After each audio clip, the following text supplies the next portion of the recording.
मोरे सतगुरु के जे आई हो चरनिया, मोरे सतगुरु के जे आई हो चरनिया, होई है सुखी में जीवन मन हर पल मगन।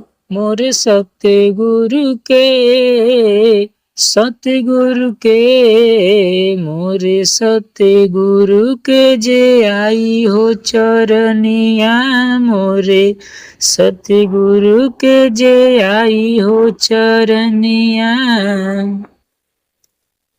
पूरे गुरु से ज्ञान ले बंदे, भजले हरि का नाम हो। जिसके लिए तू आया है जग में, कर ले ओ तुम काम हो। पाले सतगुरु से राम नाम धन, अमृत का पी लो जाम हो।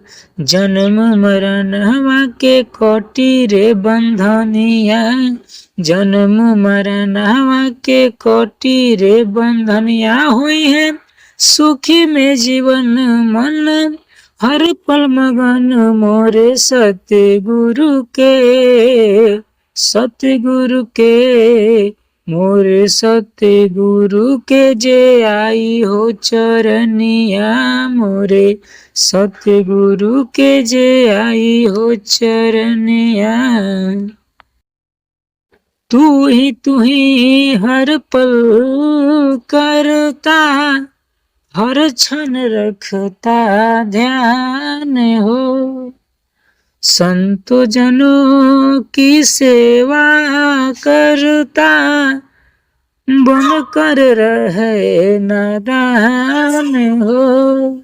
श्वास श्वास हर सुमिरन करता, गुरु पे रखता मान हो।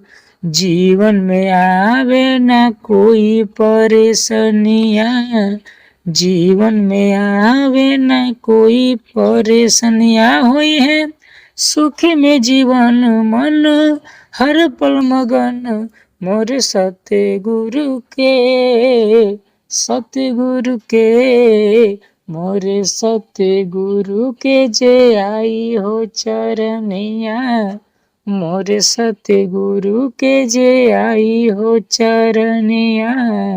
सत्संग जी प्यार से कहिए, धन निरंकार जी।